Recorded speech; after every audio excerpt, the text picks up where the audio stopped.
Okay. Perfect. Good, good, good. And I just put my bio in there. If you'll send me your bio, I will, I'll do a separate introduction to my podcast with your bio. Excellent.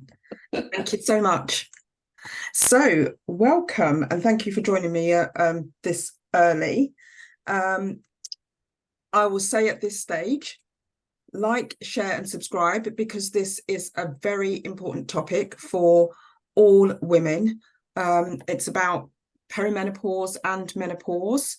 And I think it's of importance not only to women who are sort of late 30s, 40s, 50s, but even women who are younger than that, because how you look after your body and how you treat yourself before you start going into perimenopause actually has quite a bearing on what your experience is likely to be, from my understanding. Absolutely. Share with mothers, sisters, aunts, anybody. Cousins. Yeah, that's the girl next door. Yeah, that's likely to benefit. And I've got Jeanne Andrus with me, who is the Menopause Guru. And we will get to lots more on your bio and what you do and where people can contact you and everything towards the end. But if you want to say a little bit now before we get into the nuts and bolts, please feel free to do so. So I've been studying menopause as the Menopause Guru for over a dozen years. And I started this work because it hit me so hard. Perimenopause hit me so hard when I was 48. And I didn't know what was going on. Nobody said anything. Nobody had any advice for me. And I just struggled with it for 4 or 5 years. And when I finally got myself straightened out, even without knowing, I sort of managed to put myself on a health program that worked. And then I started realizing how many other women were struggling with this. And that's when I started coaching and speaking and eventually writing and podcasting. I have my own podcast where this will also be available. And it just became so important, and I became so passionate about other women not going through it with the lack of knowledge that so many of us have. And it's for so many reasons that it happens. But that's my passion, is teaching about it and helping women change their experience of it. And so, with that said, we often talk about the endless list of things that don't go right and what's going wrong and what we have to work through, but we don't actually know anything about the positives or anything nice about it. So that's where I'd like to start, actually. When we were talking offline the other day, you were talking about the benefits. So if we could start with a good news story, that would be okay. Great. So here's the good news story. Besides being able to wear white pants whenever you want, which is a benefit, by the way. And when you're in the middle of it, until you hit that first year, it's not safe to wear white pants, really. Yeah. It's just not safe. Anyway, that I tell people that's one of the benefits. But what really is the benefit is that when we are in our reproductive years, from the time we go through puberty until the time menopause really starts to take a hold of us, we are our lives are focused on that ability to have children. And believe me, you don't have to have children. I'm not saying that that's, that not having children is not a legitimate choice, because it always is. But our bodies are biologically designed to want to create an environment in which it is safe to have children and raise them to adulthood, which means that we want to have a partner who is supporting us. We want, and I don't mean, he or she takes care of all the money. I'm saying that they're supporting us through that period of time where we are not completely physically able to support ourselves. But we also want to create a tribe or an environment in which we have people around us who are going to support us. And what that means, okay, sounds really good, right? Mm-hmm. That sounds like a good thing. But what it really means is that we do a lot of people pleasing. And we do a lot of our decision making around keeping us in that safe environment. Now, safety is great. Don't have anything really against safety, but safety is not necessarily where we are being fulfilled as a human, as the person that we came here to be, the purpose that we have beyond raising children. And so menopause gives us this magical ability to take ourselves from what I see as the outskirts of our own lives, where everybody else is more important than we are to ourselves, and to put ourselves into the center of the circle that is us. And that doesn't mean we have to throw other people out, and it doesn't mean we have to choose ourselves, quote, selfishly all the time. But it does mean that we get to take our own needs, wants, desires, purposes, passions into consideration when we make decisions about what we're going to do with our lives. And that's one of the reasons that I see so many women stepping into entrepreneurial roles, stepping away from traditional jobs and deciding to do something that's passion, that sparks their passion. Yeah. It's truly a gift. And it's the gift that you get when you allow yourself to put yourself in the center of the circle, take care of yourself, use the self-care and what I do, the health coaching that says, here's how you make yourself healthy and happy and strong at this time of your life. And then you can move forward and say, what is it that I want? Now, some women, my son's mother-in-law is one of these. Her purpose and passion in the world is her grandkids. And that's okay. Yeah. She can make that decision for herself. That's what makes her happy. I've seen other women who started a charity, who went on mission work. I've seen women who have chosen to start a business, go back to art or music or theater, something that, really lights them up. I've seen women one of my friends recently got a dressage horse. And that when she talks about her horse, it truly lights her up. And yet, this is a woman who's a very, very successful attorney. And so her business is important to her, her law firm, it's her firm. But this side passion lights her up. And it's this ability to be lit up by our own passions that's the tremendous gift of menopause. Okay. Did I cover it good enough there? Yeah, no, that's good. What women might say though is, well, that's all well and good, but I'm struggling to enjoy this because I have this endless list of things that seem to be going wrong with my body.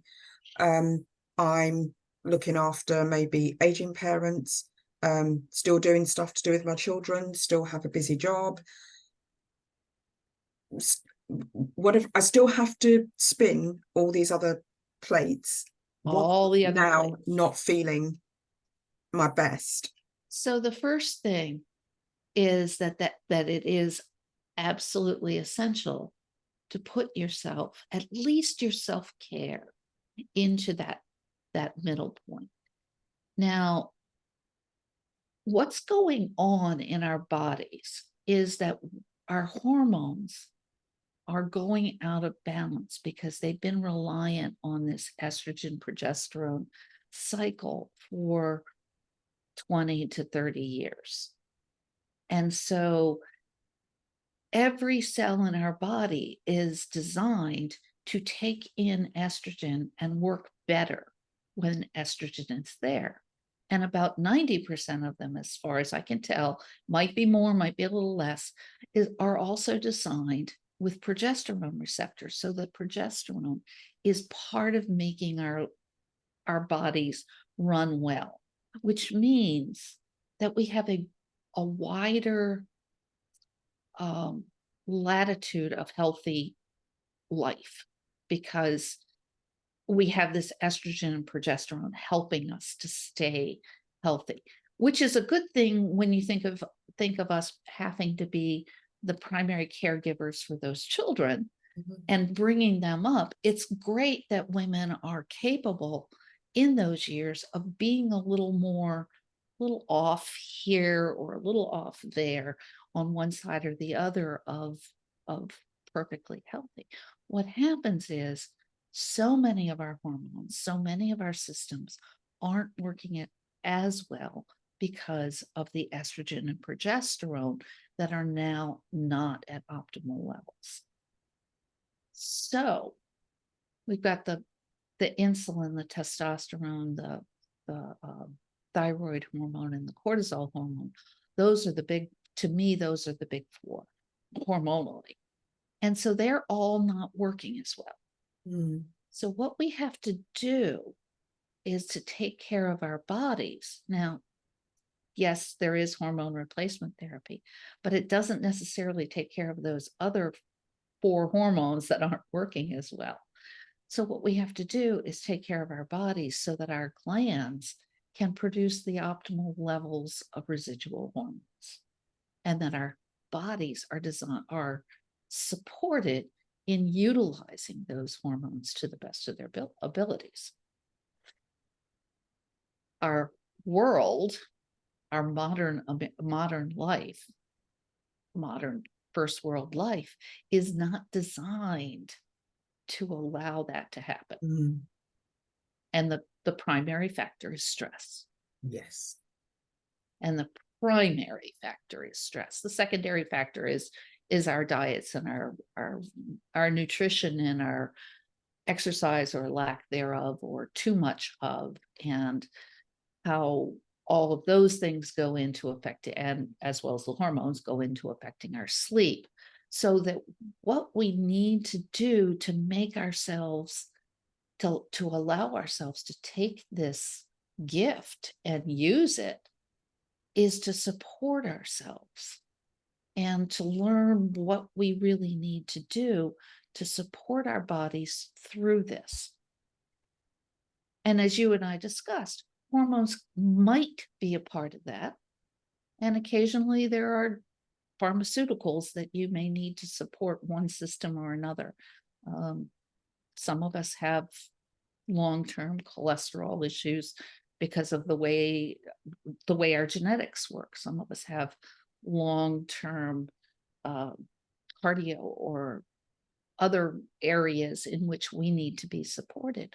But the primary thing that we need to do is look at what's going on and decide what we need to support ourselves. And that usually starts with the simplest things: the diet, the exercise, the stress management. We can't reduce stress. We simply need to learn how to handle it so that it's not creating more havoc in our bodies. Does that make sense? Yeah. So how do we create the space? Because I find we just get into a groove, we just get into a way of being, and the whole sort of all of these symptoms starting to come in are actually an annoyance, because they're getting in the way of us being able to continue as going at 100 miles an hour, so to speak. Does it mean that forever in a day you have to slow down, basically, and you're not going to have that resilience? So slowing down is an interesting concept. I don't know that we completely slow down, but we do redirect ourselves. So one of the things that's true, and I can see this when I look back. I was raised in the 50s. I have friends and relatives raised in the 60s, 70s, 80s. I was raising my own son in the 80s, 90s, and beyond. And over the time, we have become more and more and more as moms and dads focused on giving our kids everything, while at the same time, women have come out of the home and into the workplace.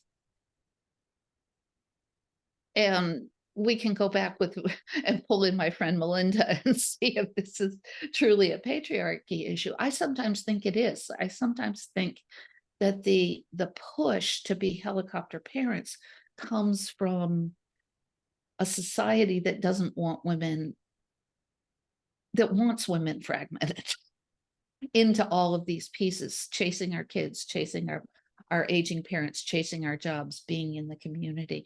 And that doesn't give us time to think about ourselves and especially political power. I don't know why that came up today, but it did.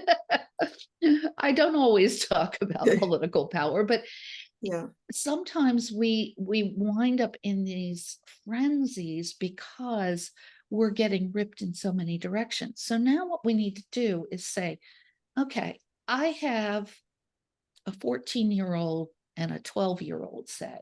That's I fortunately had a college-age son who was living on his own and is the world's most independent child, and is now 42 and completely independent. But you have a 14-year-old and a 12-year-old, and they've got 1.6 billion activities that they want to do. You get to decide, though. You get to decide how much you're going to support them. And you get to sit them down and say, this is how it's going to be. You know, mom needs time to stay healthy herself. Otherwise, she can't ever support you. Yeah. So here's how we're going to divide it up. Here's how we're going to divide up the chores of keeping a house. Here's how we're going to divide up the chores of you getting to the activities that you want. And here's how mom's going to take care of herself. And hopefully, here's how dad's going to contribute to all of this as well. Here's how dad is going to split these responsibilities, whether dad is living right here in the house or whether dad's, you know, whether you've split up, dad is going to help do that. On the other side is those aging parents. And hopefully, one of the things that's happening is that our population is aging. We have that little weird spike because of a downward spike because of COVID, but we are aging better and longer. And hopefully those aging parents are getting the health support that they need. It's not easy. I lived with my mom for the last 6 years of her life. It was largely coexisting with with my own perimenopause, and that wasn't easy because my mom wasn't an easy person to live with. And so, but she was actually a good deal older than most of my friends' parents. So encouraging them to their maximum independence, and also encouraging them to think about how their lives are going to be as they are not as independent anymore. Make sense? Yeah, yeah. And then for your job, stop getting the coffee. I know that's a little cliched, but we've fallen into that. We often fall into that trap of being the nice person at the office who does everything for everybody else. We're the ones who organize the birthday parties and the promotion parties and the farewell parties. And we're the ones who make sure that the notes get taken at the meeting and all of those things. And sometimes it takes being aware of who you are and who you want to be in that office. And maybe you need to decide, is this where I want to be in 3 or 4 years? Is it worth scrambling for another promotion here? Yeah. Am I going to get it? Let's be honest. There's two things against us. We're women and we're aging. And those are not popular things around promotion talk. So think about what it is that you want from that job. Yeah. And think about whether it's time to slow yourself down and not be the person who's there 4 hours extra every night. And if that's not okay in your job, maybe it's time to think about whether or not that's the job for you. Yeah. And I know that's a coming from a place of privilege. We don't all have that choice. But if you're not in a place where you have the choice to decide about your job, then you may be in a choice to decide to limit it to what is actually on your job description. So in our initial conversation, we talked about moods starting to change and becoming sort of like a bit of an angry person, or libido changing, all that kind of stuff. Does it, I don't have any stats on this and I'm wondering if there are any, but is this a danger point for relationships? Like, Yes. Absolutely. yeah, because I was thinking today there's possibly a danger point when you have children because of the amount of strain it then puts on the relationship. And then I thought perhaps this is another one of those points where it could be a bit touch and go. Perimenopause, but especially like the last couple of years of perimenopause and the first couple of years of postmenopause. And perimenopause goes right up to that point that you haven't had a period for a year. That day is menopause, and then everything after is postmenopause. But those 3 or 4 years surrounding it are the highest rate of women-initiated divorces, where women feel that they are not getting what they need from a relationship. And so it is definitely a danger point. And partly it's because men don't understand what we're going through. We don't understand what we're going through. Yeah. We don't understand that we're in the middle of putting ourselves in the middle of our own lives. We do that sort of automatically. It's I can't tell you how many times I see posts from other women on Facebook and they say, I don't understand why I put up with all this people pleasing for so many years. And I just say to myself, yeah, I know why you did, but so here we are transforming ourselves to put ourselves ahead of at least some of the people in our lives. And our husbands are coming home and saying, where's dinner? And even in a household that divides the chores very equally. Very often what I hear from women is, yeah, he does half the cooking and half the cleaning, and he does his own laundry, and he's a wonderful husband, but I still have to tell him what to do. He doesn't see it himself. So we get into this point where we're saying, well, damn, I'm still running 2 jobs or 3 jobs or 4 jobs, depending on whether you have kids and aging parents and a job and him to manage. And you feel like you're always still managing all of these things. And we just get sick of it.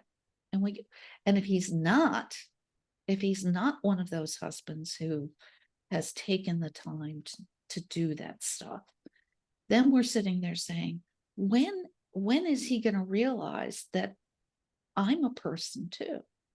So we get there, and part of our anger, I do this with my clients that I work with who are dealing with anger or mood swings. And we sit down and I say, so what are you angry about? And they'll tell me, and they'll say, well, I walked home from a 10-hour day at work, and there were his socks in the middle of the floor, and I blew up at it. Yeah. Or I walked home from work after picking up the food and picking up the kids and moving them from all their activities, and then going back and working for 2 more hours so I could get everything done.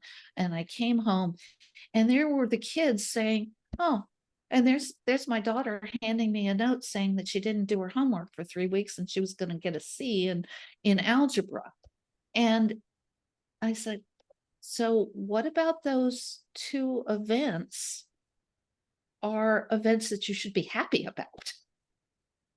So our anger is often very much justified, but it's not the level of reaction that we would have had 5 years ago. 5 years ago, we would have sat down and figured out with the kid how to get past the C in algebra, or we would have picked up the socks and thrown them in the laundry and just not said anything about it. But now the hormones are allowing the cortisol is fighting with our brains, and our cortisol and all our hormone levels are saying, explode, explode, explode. And we do because we don't know how to handle it. It's not the way we felt about our world before. And the cortisol modulates or suppresses, estrogen suppresses or modulates the cortisol response. So when we're in danger, we don't hit fight, flight, or freeze as much as men do. It takes more to get us there. It also takes more to get us truly explosively angry, showing it outside of our bodies. We're hearing it up in our heads maybe, but we're not expressing it to other people. So this angry, nagging wife that we become, and we don't know where it's coming from. It's coming from our hormones. It's coming from a hormone reaction that we haven't had before. So I could show you this. I can set your hormones on fire. Usually it's epinephrine, not cortisol that gets there because it's long term. But I can tell you, take your fists, and really make fists and shake them, and then tighten your face and make it an angry face. Yeah. You're going to start feeling angry. Yeah. You're going to start feeling that right down through your body.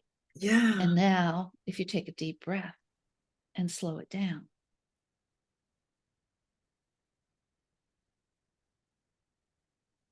you can feel that relax.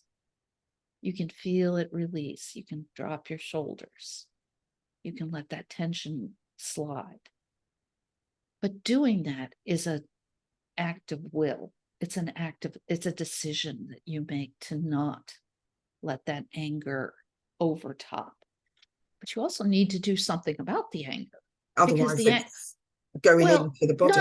not only is it going in and inward, it's going to happen again. The socks will be there tomorrow.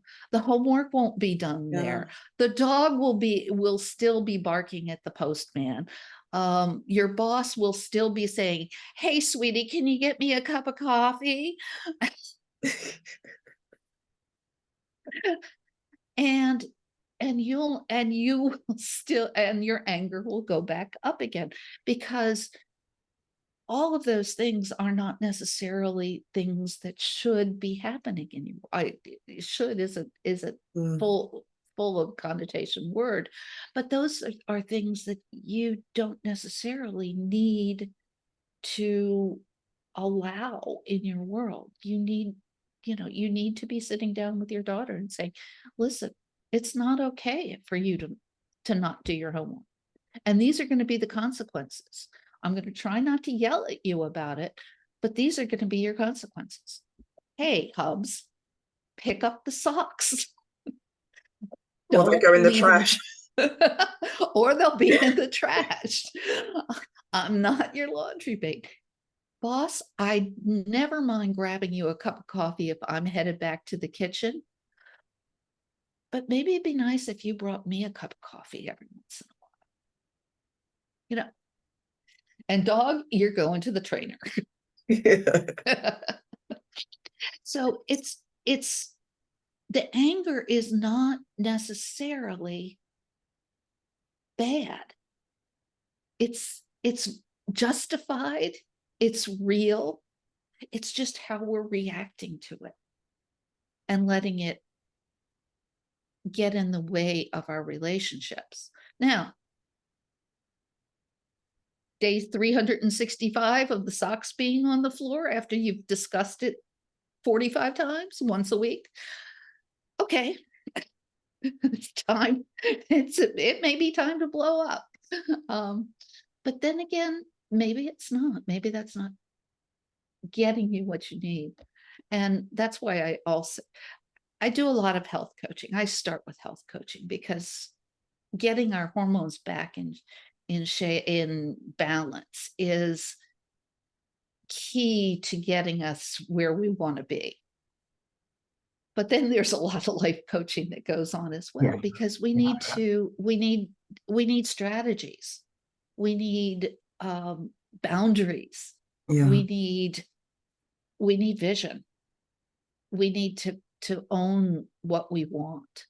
And I do all of that with my clients, and I do some deep healing with my clients through hypnotherapy and Reiki. It's all a mix of taking care of ourselves and seeing what's the next layer that we have to deal with, what's the next layer that we want to heal, what's the next layer to making ourselves this amazing person that we want to be. Yeah. So with all that, so you've got all this mood swing stuff going on, but there's also an endless list, it seems like, of all the sorts of other things that can be going on. So it might not just be that it's the mood swing. It might be, I don't know, she's having hot flashes or something, or the pelvic floor is starting to go and she's almost had an accident or whatever it is, and now she's starting to feel like, oh, I don't know, all these challenges with my body are going on top of the fact that those socks are in the middle of the floor or whatever it is. It's like I can barely deal with everything that's going on with me. So obviously hot flashes and what's the other thing, brain fog are usually the ones that people talk about mostly. So there's quite a few things.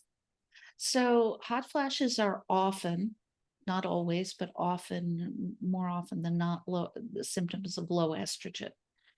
And there are ways I teach my clients how to stop a hot flash in its tracks. And, but then we start supporting our bodies. We start with the quote tips and tricks. And I do that around sleep, and I do that around hot flashes. I do that around weight loss. We do the easy stuff. And then we start bringing the hormones back into balance so that they're not as obnoxious. I still sleep hot. And every once in a while I will wake up with a raging hot flash at night sweats. And I have an air conditioner in my room. It stays at 65 year round. And I live in Louisiana, so it doesn't get much colder than that at night. But we learn the tricks to deal with it, and then we learn to support our bodies as best we can. If you still have ovaries, your ovaries are going to do a bit of residual estrogen and progesterone production for the rest of your life. Body fat, especially that ugly belly fat, which actually produces a bit of estrogen for you for life. So when I'm talking to women about weight loss, I'm talking about let that extra little bit of, not a lot. You don't need to, you don't need to carry 20 extra pounds, but if you're carrying 5 extra pounds and it's sitting on or around that belly, that's okay. That's not a terribly bad thing, because it's going to be helping you produce some estrogen. Then the rest of your residuals come from your adrenals, and most of your residuals come from your adrenal glands. But your adrenal glands are also producing cortisol, epinephrine, norepinephrine, and all of the testosterone related hormones. So if your adrenals are always pumping out cortisol on a regular basis, and they're pumping out epinephrine on a semi-regular basis. Now, norepinephrine is epinephrine is the fright, norepinephrine is the excitement. So they feel a lot alike, but if you're on a roller coaster and you like roller coasters, it'll be norepinephrine that's coming out. If you see the snake in the road and you're not big on snakes, I'm not, it's going to be epinephrine that's creating that initial burst. AKA, I'm not sure which you guys are, I know you're in the UK, adrenaline and noradrenaline are the same things. They're two names for the same substances. And then cortisol will be produced first because of the wake sleep cycle. If you don't have enough cortisol, you don't wake up. It's actually life threatening, because you won't wake up and eat and drink and all that kind of stuff. Epinephrine would be the next, or adrenaline would be the next most on the priority list. Estrogen and progesterone are way down on the priority list, so they won't be produced by your adrenals. And in fact, the precursors are directly related to progesterone, so you won't get progesterone at all unless you're supporting your body in staying de-stressed. Does that make sense? Yeah. So it sounds as though when you get to this stage, is it just a constant need to keep this in balance, like for the rest of your days? Yeah, but it's not that hard. I'm getting the look. So it's a matter of finding what works for you. So in terms of diet, what diet and supplementation do you need? Right? What exercise modalities do you need? Not just to keep your body healthy, but to help balance your hormones, because too much exercise will send your cortisol levels up. So if your cortisol levels are already up, then you got to take your exercise down a notch. Does that make sense? Yeah. Yeah. And that's especially true of like marathon level cardio, competitive level weightlifting. Yoga and Pilates don't seem to have that same, even like a Bikram yoga, not is it Bikram? Bikram's, that's the hot one, isn't it? That's the hot one. I'm thinking about the strong one. Ashtanga. Ashtanga, yeah. The Ashtanga yoga, even that is not as bad, not as cortisol boosting as like really lifting heavy, super heavy, 3 to 5 reps of a weight, and you can't do anymore. So it's finding that balance, finding exercise that you like, so it's not stressful just to get to the gym. So a lot of the women I work with, I start with dancing, and I start in their own living rooms, and I say, go find the cable channel with the 60s or the 70s or the 80s, whatever it's you.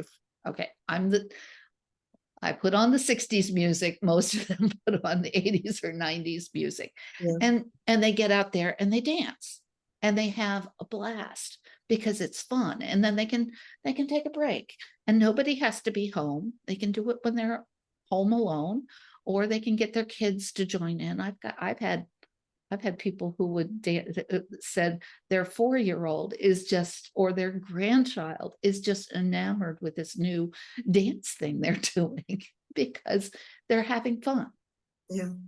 So stress management, that's probably the hardest to remember to do, but the easiest to do, because taking your stress down is often just a matter of breathing and reminding yourself that this won't last forever,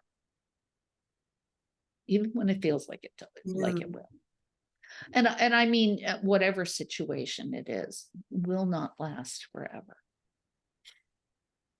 Because once you're de-stressed, you have an opportunity to think about changing it. You're not stuck in that I'm stuck here forever thought, which is a stress-inducing thought. And finally, sleep. Sleep is the problem with sleep is, I call it the hormonal death spiral, hormonal sleep death spiral, because not sleeping well creates hormonal imbalance, creates not sleeping well, creates hormonal imbalance. It's a death spiral. It'll take you down.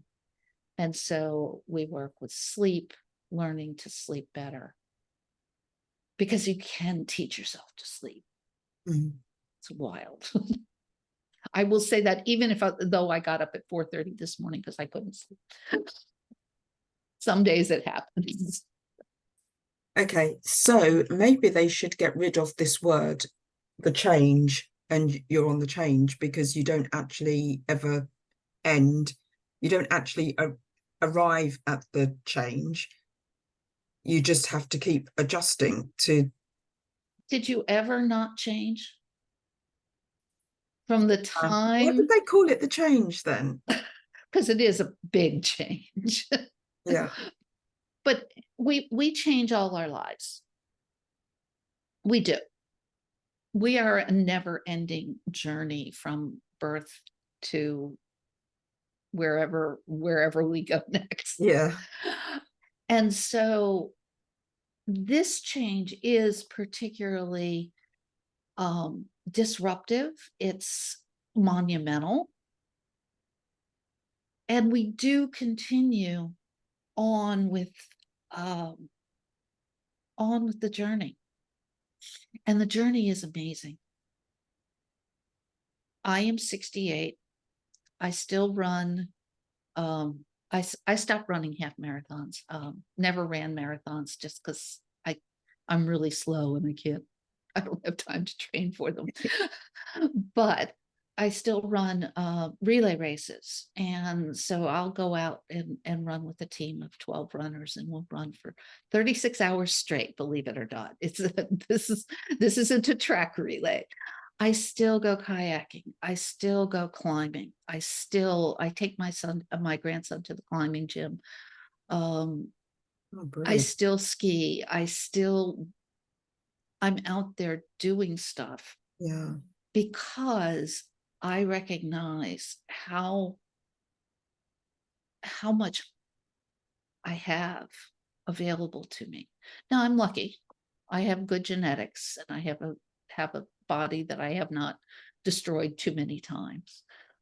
So I am in pretty good shape. I've decided to be in pretty good shape. But that's what gives me the opportunity to just really take advantage of what life has to offer at this time. So what would you say to the women who feel, because I think maybe there's a sense of loss at this time, that you're losing something? Yeah. So part of that is societal. I was talking about this with somebody else the other day. And when we go through puberty and we have our first period, even back when I was going through it, which was, a long time ago. And it was not unusual to hear someone say, now you are a woman. Yeah. It's more common now. Now we actually celebrate when girls achieve menarche. And we get that message that now you're a woman. So now the periods stop. Are you what are you? Yeah. A grapefruit? A three-toed sloth? I don't know. What are you? You're still a woman. You are still this amazing person. And now you have this opportunity to be whoever you decide to be. It's very much a Western thing. So since this is video, behind my right shoulder is a crown. And the reason there's a crown back there is to remind me every day that the word crone, which has become, synonymous with hag, synonymous with Yeah. old, synonymous with dead, nasty, Yeah. evil, Snow White's stepmother, whatever, comes from the same root word as crown.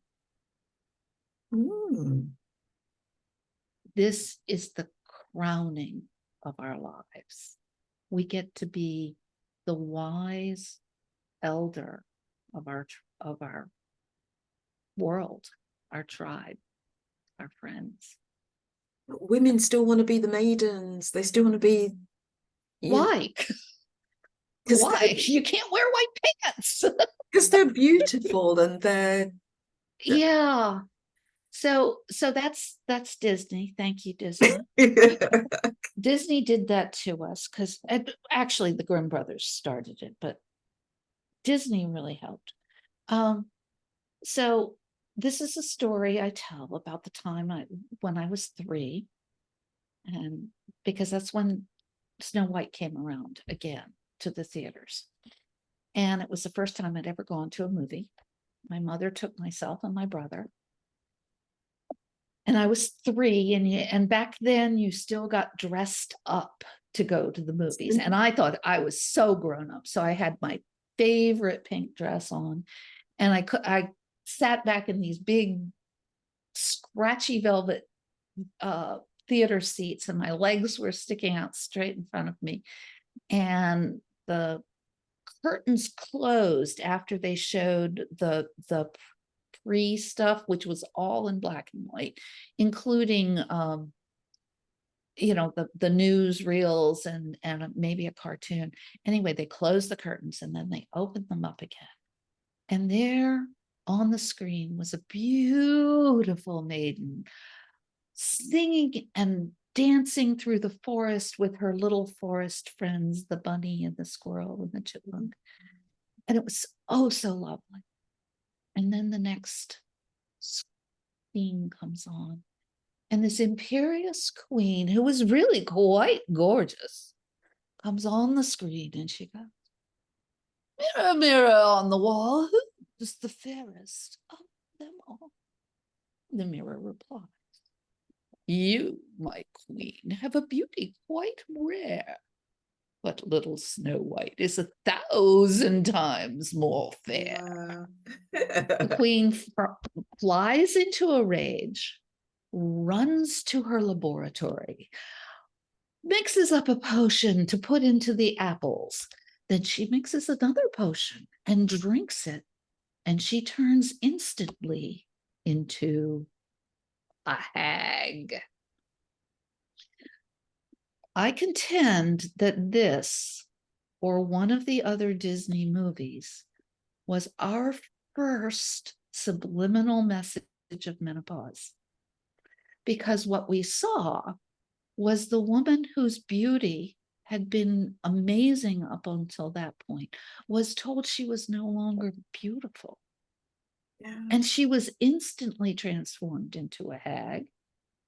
And she was told that the teenager was way more beautiful and way more valuable than she was.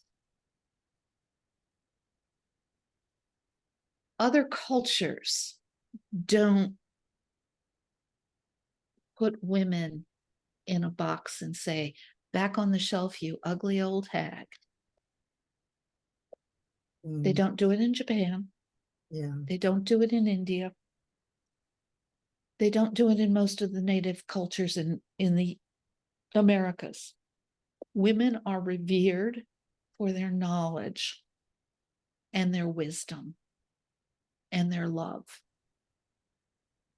And the youth culture in Europe, the UK, America, the US, Canada, has taken over so much so that, and it's generational, it didn't start with us, probably didn't start with maybe my grandparents back in the who were born in the late 1800s.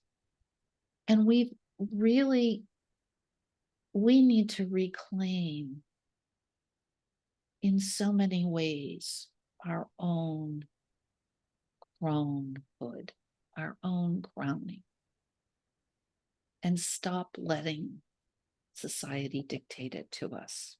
We've done well in terms of those years between the time we hit puberty and the time we hit menopause. But we haven't gotten to this point yet. We're starting. It's so much better than 20 years ago when I went through it. And programs like this are part of what allows us to be amazing, amazing human beings. And it starts allowing women to step out into the business world and the political world and say, "I am here. I am contributing. Don't put me on a box in a box on the shelf. I am still here." Now 20 years ago, we didn't see Meryl Streep and Glenn Close and Helen Mirren and Jessica Tandy on the big screen. And now these women are icons. Jamie Lee Curtis. My heroes. They are truly heroes. Now, okay, they have the ways to go in and get all the Botox and all that. Yeah. But if you see some of them, they're coming out and saying, "I am beautiful. I am amazing just the way I am." Even though, yes, they do take care of themselves and they have the money to. But yeah, that's the thing. They've got the trainers and the dietitians and the people who do their sort of bidding. Yeah, but we can make better choices for ourselves. And as you said, the sooner we start making those choices, the better it becomes. Because if we make those choices in our 20s and 30s to take care of ourselves and say, okay, this is taking care of me, is taking care of everybody else in my circle, then we get to our late 40s in better shape, and we get it into our 50s and 60s and 70s and beyond in better shape and more able to take advantage of who we are right now. Okay. So what would your message be to a woman who is in her sort of, say, late 20s, late 20s, early 30s? What would you say to her now, pre this disruption? I would say, get my book.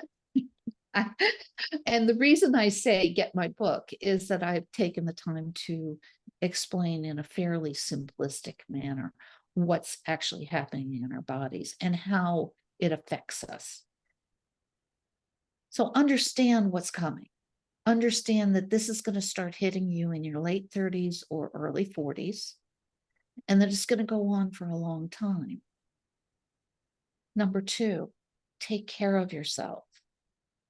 Find the time, whatever it takes to make your brain say, okay, I have to make it, carve out time for me to stay well and in shape.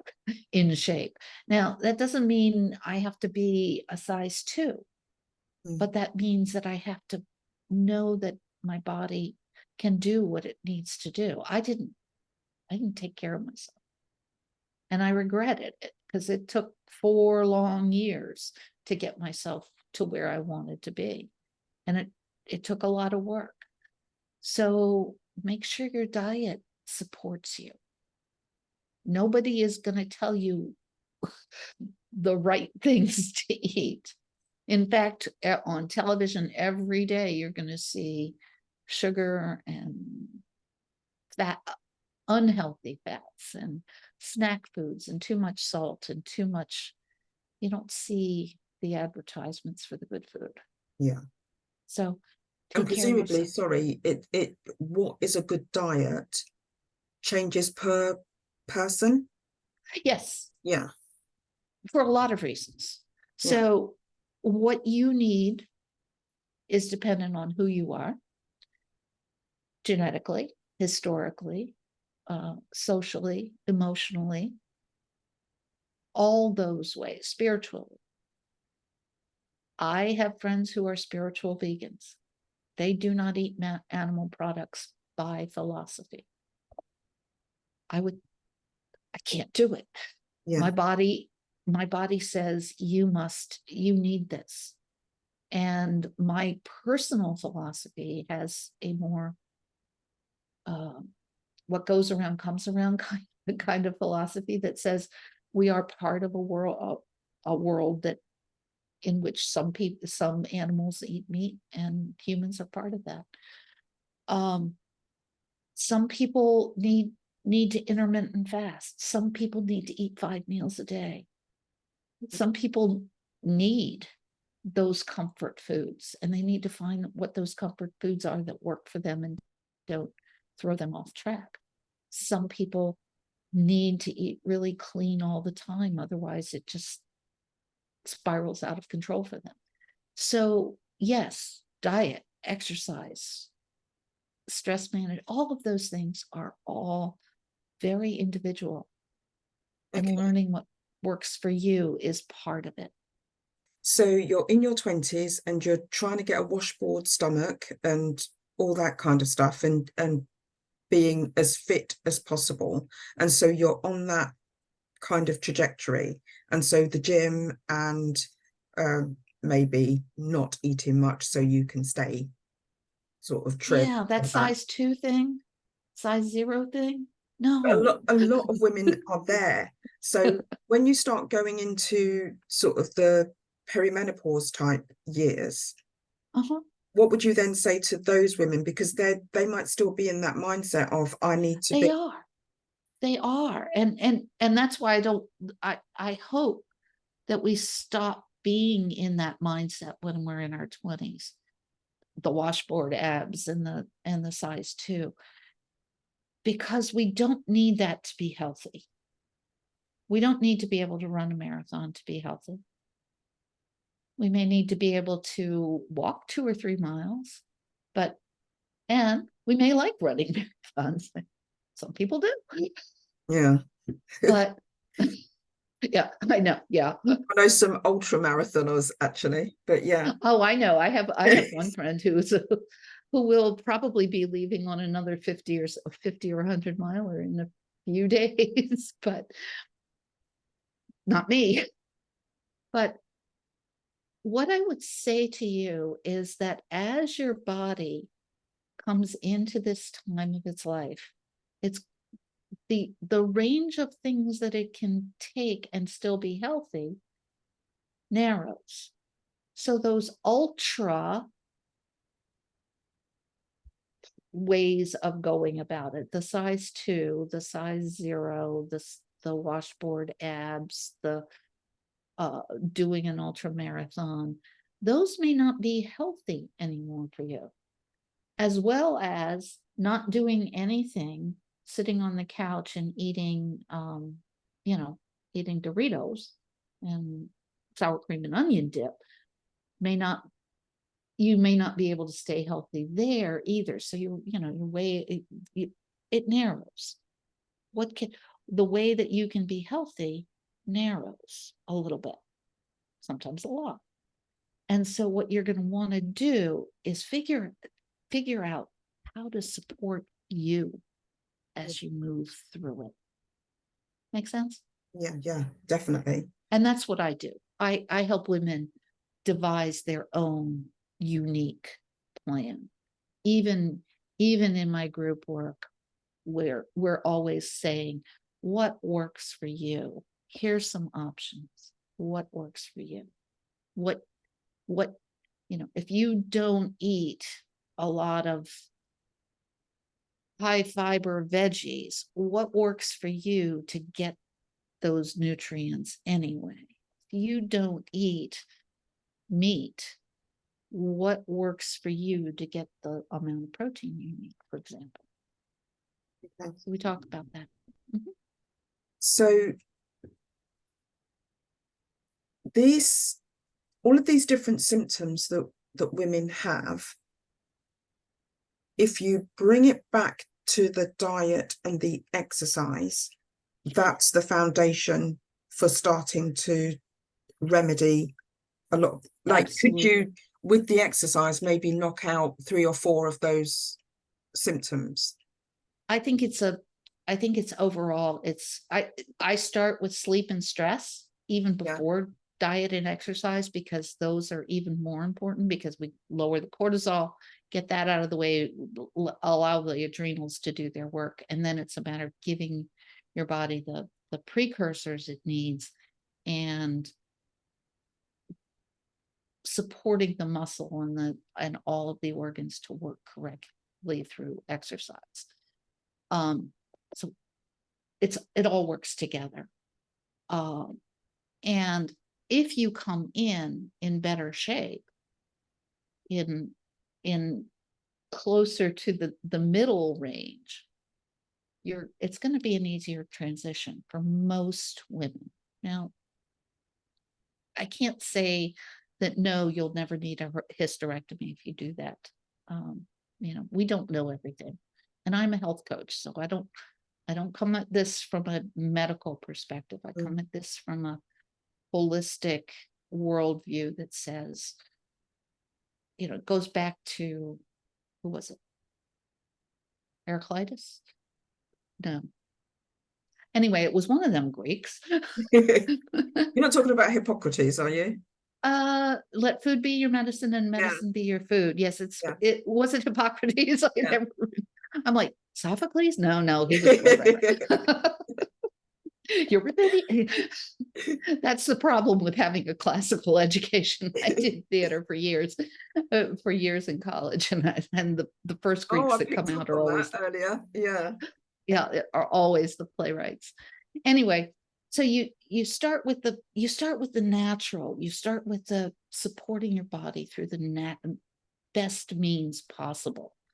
And when a doctor says to you, let's do something radical, you say, why? What's going to be good about that radical? What's going to be good about taking out my uterus? What's going to be good about taking out my ovaries? They used to do this routinely. In the 60s and 70s, med school, when somebody went into gynecological surgery as a specialty, they had a requirement to do so many hysterectomies with bilateral oophorectomies, or in other words, the uterus, the cervix, and both ovaries to under supervision to get their certification. So what would happen would be a woman would come in with heavy bleeding as part of her perimenopausal journey, and they would say, well, let's just do a hysterectomy. And then while they were under the twilight sleep, this is true, under twilight sleep before surgery, they would say, you don't need your ovaries anymore. Can we take them out? And they would have her sign. And she would come out with no ovaries, no cervix, no uterus, which means that she has no residual hormones. And then they would put her instantly on hormone replacement therapy. Yeah. They've stopped doing that to a large extent. You've got to be so careful. Yeah. Yeah. But I still talk to women who their doctor is recommending a hysterectomy because they're having heavy bleeding during perimenopause or even before. And it's just easy. Go get it taken out. When the truth is, there are other ways of handling it.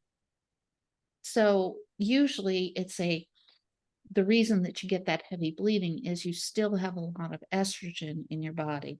You may have a lot of phytoestrogens and xenoestrogens, which we haven't talked about today. We can, I mean, they're a whole conversation in themselves, but xenos come from products, and they are literally mimicking estrogen in your body in terms of closing off the estrogen receptors. And phytos are the ones that come from plants and actually do some good. But the estrogen is high, the progesterone is low, and so you're having these massive bleeding periods.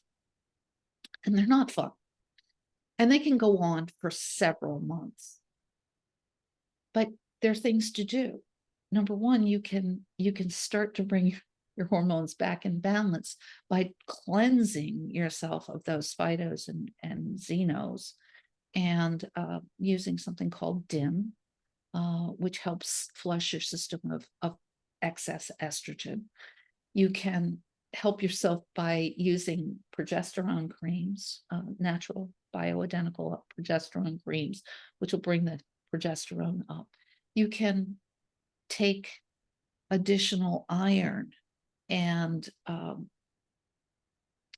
high protein, especially like the fatty fish, the wild caught salmon and halibut and those kinds of fish, to increase your body's ability to handle the heavy bleeding, along with plenty of water.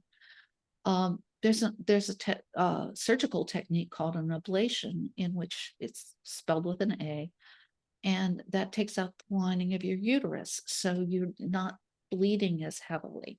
Now, the lining can regrow, but it usually doesn't, because you're so close to menopause. It will make you infertile if you are younger and trying to get pregnant, but so will a hysterectomy. Yeah. Let's be honest. So if they're taking, it's a lesser form of a less invasive form of surgery that can handle the problem, if that problem is still a problem after a few months of supporting yourself through it. So I've actually helped women who said, no, the last thing I want is a hysterectomy. I don't want them cutting me open and taking things out when there's other options to try first. So I've helped other women actually go through the 3 or 4 months that it took for them, that bleeding to stop, and staying healthy through it. And I think part of the issue is we're in a sort of quick fix society and mindset. And so Yes. doing this longer work it's quite a journey in itself. And so therefore I think it's understandable in some respects that I just haven't got time to be suffering like this when I've still got to be, again, back to doing all the other things. I still got to go to work. I still got to look after the kids. I've still got to do X, Y, Z. I just haven't got the time to. And that may be true. And it also may be a story that we're telling ourselves. Yeah. You know, it may be that we do have time to refocus and say to, especially if we're in a relationship where we have a partner that can help, or even an ex relationship where the ex partner can take over. I know I know that not everybody is there. Yeah. I do get that. And I do get the fact that I was lucky. I went through it when my son was already in college and he didn't have that. But then I spent 6 years with my mom, who was very much like having a child. Yeah. Yeah. So do we have time? Some of us do, some of us don't. And I would never be the person who said, don't go. And I would be the person that said, rethink the hysterectomy, unless you are truly, there are some medical conditions, including cancer and endometriosis, which require a hysterectomy. It's dangerous to you. But a hysterectomy just to clear up bad periods, maybe let's rethink that. Let's start somewhere else. But if you need that, or drugs, pharmaceuticals for depression or ADD or whatever it is, if you need that to get through your day, do it. But as soon as you can, support yourself through these more holistic means so that you can really embrace your life. Yeah. And none of this needs to exist in a vacuum. Yeah. None of it needs to exist separate from each other. So was there anything that you actually wanted to say that the conversation went in a different direction? I think we've covered a whole lot of territory, Jacqui. And I think that, there's I do write about this. So I have a book called I Just Want to Be Me Again. That's what I recommend to people to read first. My books are on a website of mine called menopausebooks.com. But I also want to emphasize the importance of having support.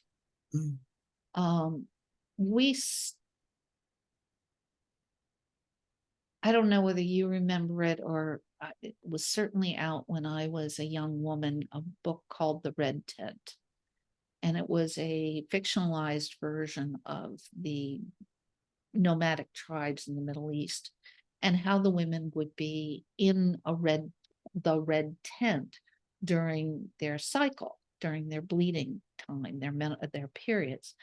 And the men would pretty much be left on their own, except for probably these menopausal women, because our cycles do tend to sync when we're living in a group like that.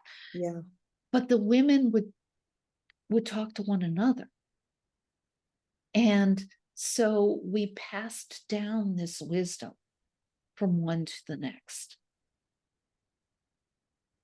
Don't get caught out by this. This is a part of our lives.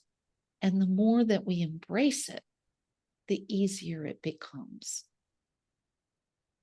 So I would recommend to women to talk about this with their friends. If they get copies of the book and do a book club. Somebody said to me that they were going to put my book into their book club the other day, and I was delighted because they were a little bit younger women, and reading this, knowing about it, and I tried to make it.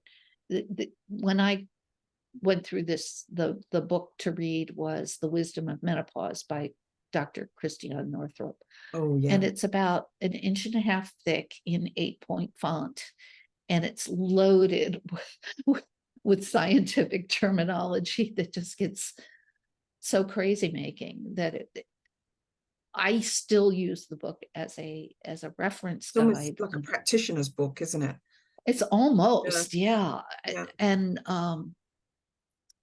so when I wrote my book, my goal was to make it very accessible to women of all ages so that they knew what was coming. And then I wrote one for spouses, which I called, Where's My Wife and What Have You Done with Her? Because that's what our husbands are saying. And it's because they don't, we know our own cycles, and we got at least a little bit in biology back when we were first getting there. But they don't know, they have no idea. They think the baby is in the vagina. They don't got cervix, they don't got uterus, they don't got ovaries, they don't know it all, anything. So it's a even more watered down version of an explanation for them, and it's an explanation basically of the fact that men and women need to re-court one another when we get to this point. And if you completely destroyed your relationship like I had with my first husband, by the time you get well into perimenopause, the relationship you create with a new spouse, and I do have a new spouse, and we've gone through much of this, is negotiated at a different level than it was when you were 20, which may not have been negotiated at all, by the way. Yeah. But now that we're in our 40s and 50s and beyond, we need to renegotiate our relationships so that we get what we need and he gets what he needs in that relationship. So that's I also coach and do classes around this. So reach out to me through Facebook, the Menopause Guru, or it's actually just Menopause Guru on Facebook, or my website, menopause.guru. Yeah, and we'll exchange info for the show notes. I've already got yours, so I just need to write mine for your show. And so hopefully all of your socials and everything are in those show notes, which we can look at afterwards. Yeah, please. Yes. But menopausebooks.com is where you can get the books, and it's extremely important to come in knowing as much as you can. Yeah, I would agree. I say it's extremely important, but for generations of us, we didn't, and now we're paying the price. Having said that, when I was in my 20s, you could have said all of this, and I would have just been, yeah, blah, blah. Blah, blah, blah, blah. So probably would still get caught out anyway. Yeah. I hope this has been really, because I just wanted the conversation to go where the conversation went, if you get what I mean, because I think it's all information helpful for people. Every woman goes through this in her own way. So I Yeah, kind of thought if we started going into specifics of all the different types of symptoms, we're just not going to, one, that list is endless, and two, there'll be something we haven't covered that somebody's suffering exactly. with. In fact, the first version of the book, the first edition of I Just Want to Be Me Again, I left the symptom list out for that very reason. And in the second edition, I had so many people ask me so many questions about it that I did include my comprehensive at that time symptom list. And I've found 2 or 3 others since then. So it's certainly not exhaustive, but I wanted women to know that here are things that if you run into them, they are very likely to be connected to these hormonal imbalances that come through menopause. So, yeah. And what's the most unusual symptom that you've come across? I think the one that scares the most people is heart palpitations. So feeling skipped beats or rapid beats or just funky beats in your heart, not in your dance, in your heart, but feeling like your heart's beating out of your chest, or that you're skipping beats or something like that. It's not unusual. It's very common. But what happens is we run to the ER because it's scary, and they put us on Holter monitors, and you go through EEGs and not EKGs and all of these diagnostics, and they come along and they say, I don't know, your heart looks perfectly good to me. Yeah. Yeah, right. Thank you.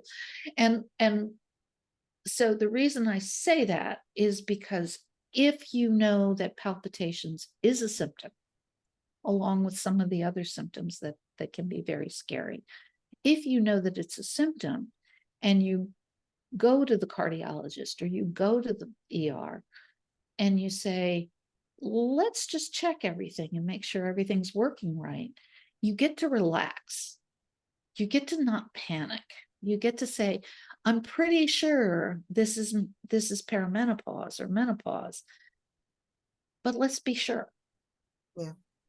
Yeah. And to me, that's the important thing. Brilliant.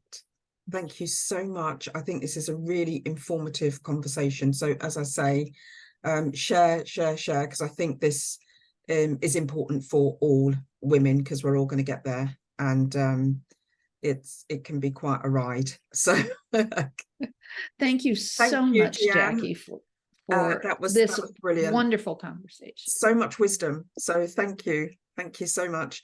I am going to stop my recording, so we can say our goodbyes off camera. Yes.